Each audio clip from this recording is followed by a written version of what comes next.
pulls up, jump shot. It's good! It's good with 3/10 of a second. How does he do it? It's a great question. The secret sauce today. 18 in that push Corona. Yeah, about racks in a quarter ounce, in a quarter ounce, in a quarter ounce, in a quarter ounce. All right, guys, so game one of the NBA Finals is finally about to get underway. I just want to talk about it real quick, man. First of all, congratulations to both teams, Indiana Pacers and the Oklahoma City Thunder, for basically having a hell of a playoff experience and a hell of a playoff rise. These guys are dogs. They've been tested, battle tested through almost every series. I mean, the way the Pacers handled the Cavs, shout out to them, because that was clearly the #1 seed in the East, 64-win team. Shout out to them for figuring them out very quickly.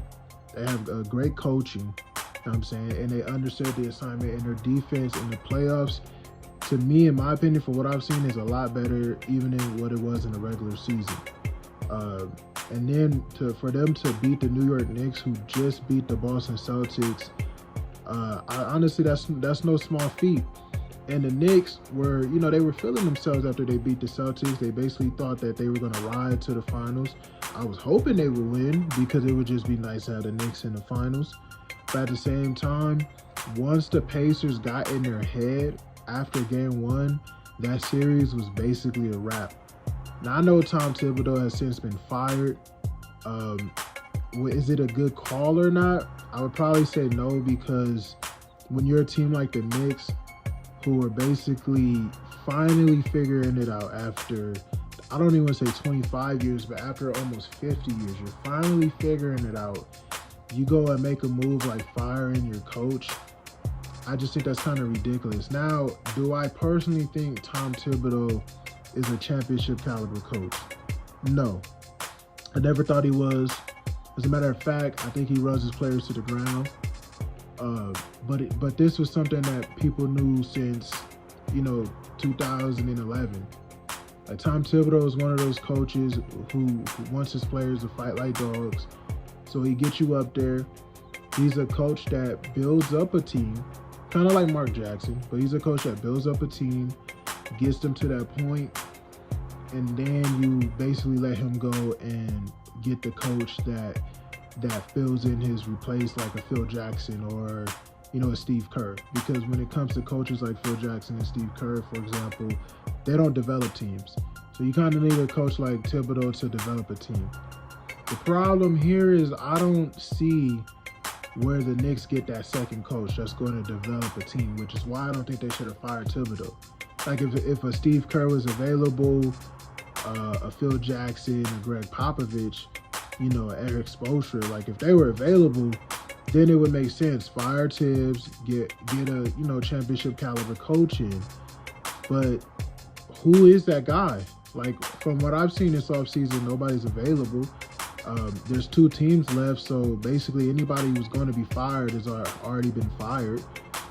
So I just think that you should have stuck it out with Tibbs and kept a We Believe team in. Because now what it looks like is you're gonna hire a young look and hope that he turns into that guy, but he's not even going to come in with the cachet. Like, even when Steve Kerr got hired, because he was supposed to be the Knicks coach, but even when he got hired with the Warriors, you kind of already knew who Steve Kerr was because he had been in the game for so long. He was, not only was he a great role player, but basically what he did, in the backgrounds for the Phoenix Suns as an executive, you kind of basically knew who he was. So I just don't see why they did that. But hey, who knows? It might work out for the Knicks. They might have just sabotaged their season. It could go either way. Anyway, when it comes to these 2 teams, the Indiana Pacers, terrific team. And I think because they do have a championship caliber coach like Rick Carlisle, he basically psyched out both of those teams. Like, when you look at, their first round was pretty good. I don't think it really tested them that much.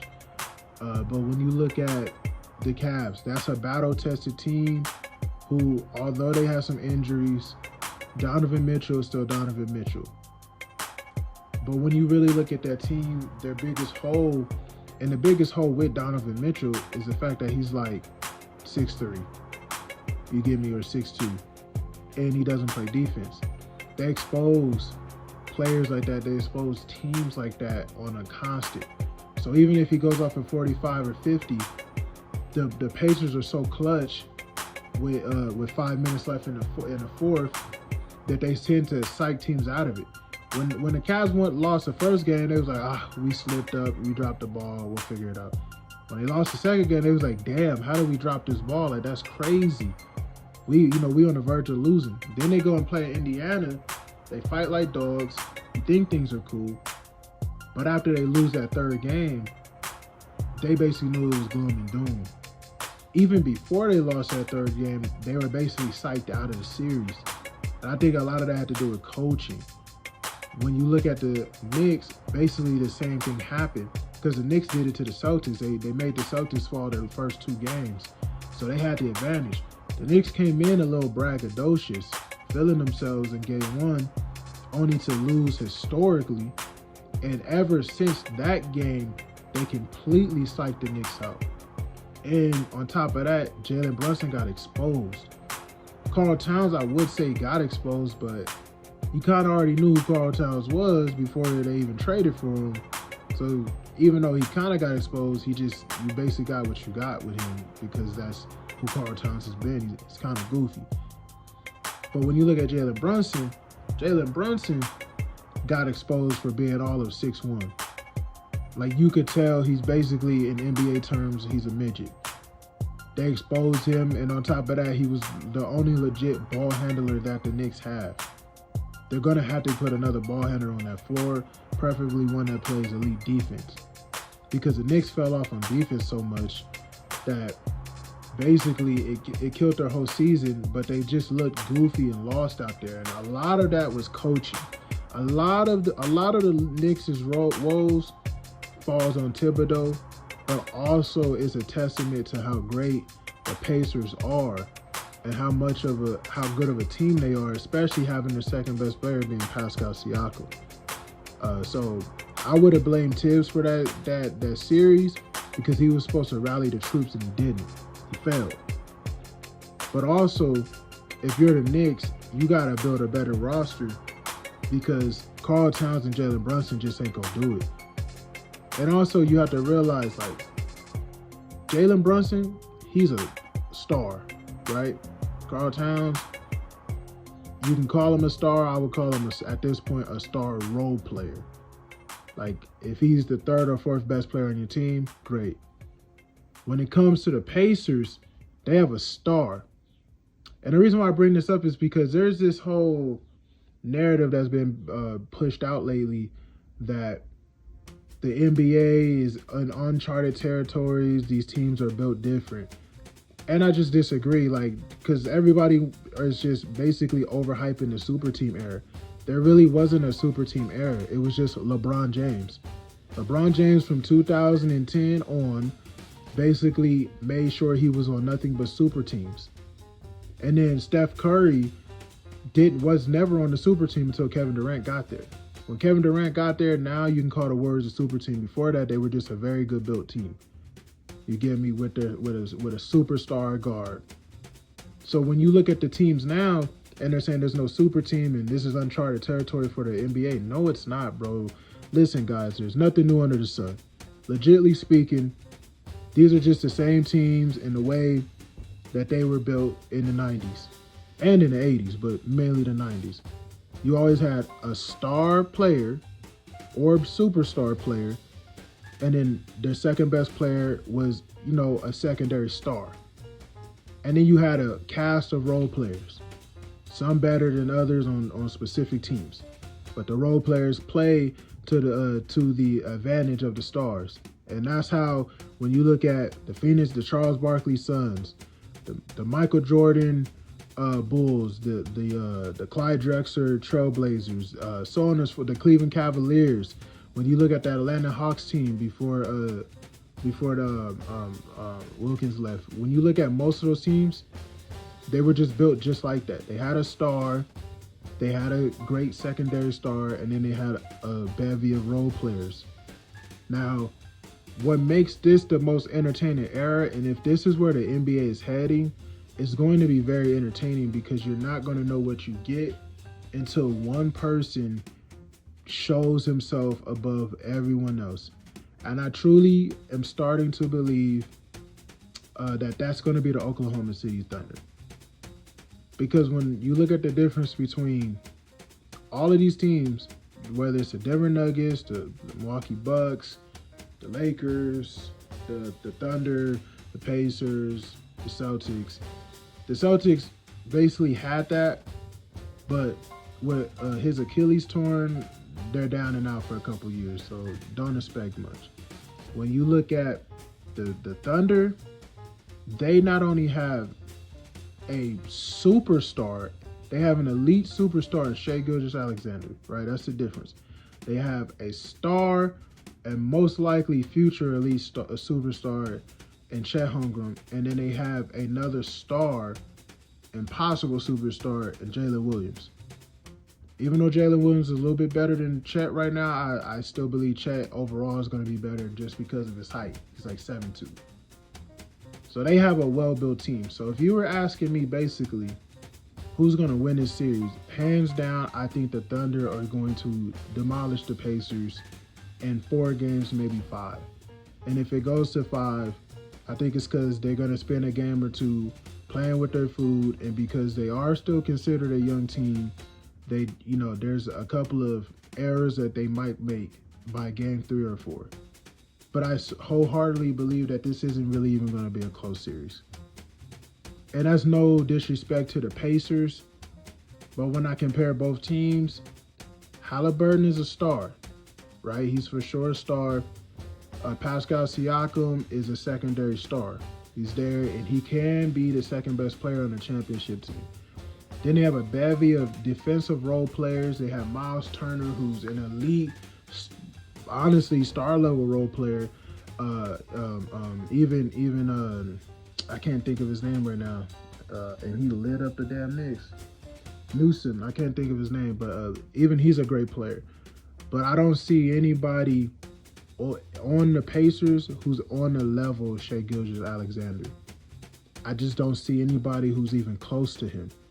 And the biggest thing that you got to look at when you look at the Thunder, and the difference is that Halliburton's a star. Shai Gilgeous-Alexander is an elite superstar. Now, you might tell yourself, well, they beat the Cavs. They had a guard that looked like a superstar. They beat, the Knicks. They had a guard that looked like a star, a superstar. The difference between all 3 of those players is that Shai Gilgeous-Alexander is 6'6". He's the height of Kobe Bryant and Michael Jordan. Those other 2 guys are little. And I know a lot of people don't like to hear it, but height makes right in the NBA. Not only that, but he's also, out of those 3, he also is a wonderful defensive player. He's not yet elite. He's not, Jordan. Because Jordan, honestly, what people always forget about Jordan, he was a two-way player, and he was, at times, and honestly, most of his career, he was the best defensive player in the league. People hype up Scottie Pippen, but Jordan was actually a better defender than Scottie Pippen.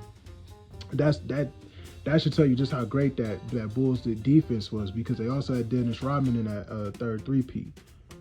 Kobe Bryant was an elite defensive player. He wasn't as great defensively as Jordan, of course, but he was an elite defensive player.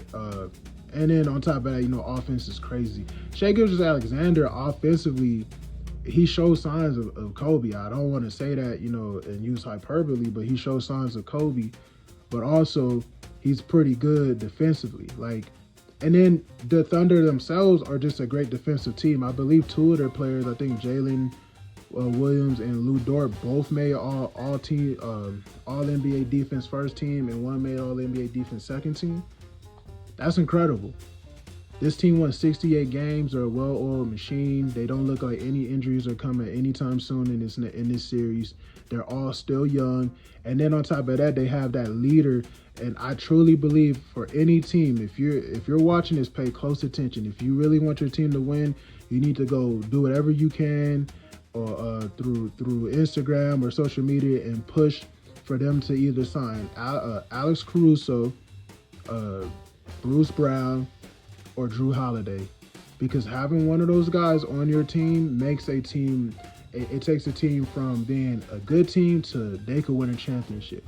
If Drew Holiday, and the Pacers are great, but if Drew Holiday was on the Pacers right now, I think this would be a neck and neck, type of series.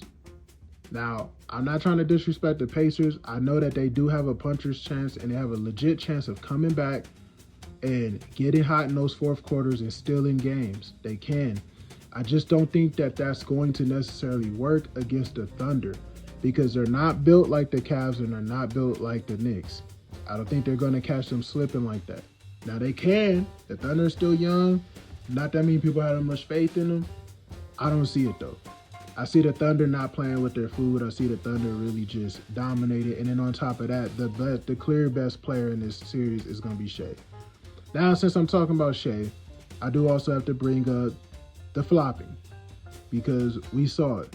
Now, is it a little overhyped? You could say that, but at the same time, flopping is flopping, and I absolutely hate that shit. I get disgusted whenever I see it. It turns me off, but the real problem is that 99% of stars in the league all flop. So if I'm going to sit here and chastise Shea, just like I chastise Braun, just like I chastise everyone else, you also have to take into account that it's basically normal in the league now to try to get your James Harden on and flop all day. I hate it. But I do think that the reason why it's a little overhyped right now in the playoffs is because Shea in the first game against the Timberwolves decided to flop all day long. And honestly, the sad thing about the NBA is that nobody was paying attention to the Thunder despite winning 68 games, y'all. Nobody gave a damn about the Thunder until the Western Conference Finals, just like they didn't give a damn about the Knicks or the Pacers until the Western Conference Finals when Steph Curry, Kevin Durant, who didn't even make the playoffs, and LeBron were officially kicked out of the playoffs. They said, let's finally start marketing teams that matter. The disrespect that the NBA gives to these players, the media, has to be called out. I'm tired of seeing it. It's disgusting and it's rude. The Thunder got all the press in the world when they had Kevin Durant, Russell Westbrook. They don't get nothing with Shea. And Shea is legitly, you can have an argument that if he's not better, then he's right there with KD. If he's not better. He's won more games. He's a way better leader. Sorry. But with that being said, the Thunder finally got pressed in game 1 against the Timberwolves, and Shea decides to go on a flopping spree. Flop, flop, flop, flop. I thought he was SpongeBob out there, just wiggling on. And that basically turned off so many viewers because they're like, what is this shit? But outside of that, I think he should stop a lot of that. But when I look at these teams, I still think Shea's just the best player. He's an elite superstar. He's one of those ones. Hallie is not. No disrespect to them because he can still get there. He's still young.